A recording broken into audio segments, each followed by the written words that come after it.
মাগরিবের নামাজের পরে হাসবুনাল্লাহু নি'মাল ওয়াকিল এই দোয়াটা যদি 33 বার করে পাঠ করতে পারে, আল্লাহ পাক নগদে তাকে 4টা পুরস্কার দান করে দেয়। যেরকম সুবহানাল্লাহ। এবং এই পুরস্কারগুলো আপনি নিজের চোখে দেখতে পারবেন যে হাসবুনাল্লাহু নি'মাল ওয়াকিল এই দোয়াটা পাঠ করার কারণে আল্লাহ পাক আপনাকে কি কি বেনিফিট দান করেছে। 1 নম্বরে আল্লাহ পাক আপনার দুশ্চিন্তা, আপনার টেনশন আল্লাহ পাক দূর করে দিবে।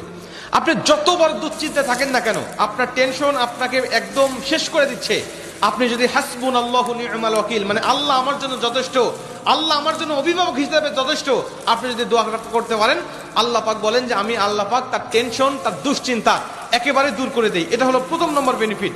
দ্বিতীয় নম্বর বেনিফিট হলো যে এই দোয়াটা যদি কোনো ব্যক্তি নিয়মিত পাঠ করতে পারে, রাসূল সাল্লাল্লাহু আলাইহি ওয়াসাল্লাম বলেন যে আল্লাহ রাব্বুল আলামিন তার বিপদ আপদ বালা মুসিবত আল্লাহ পাক দূর করে দেয়। এটা আল্লাহ পাক নিজেই তার জন্য সাহায্যকারী হয়ে যায়।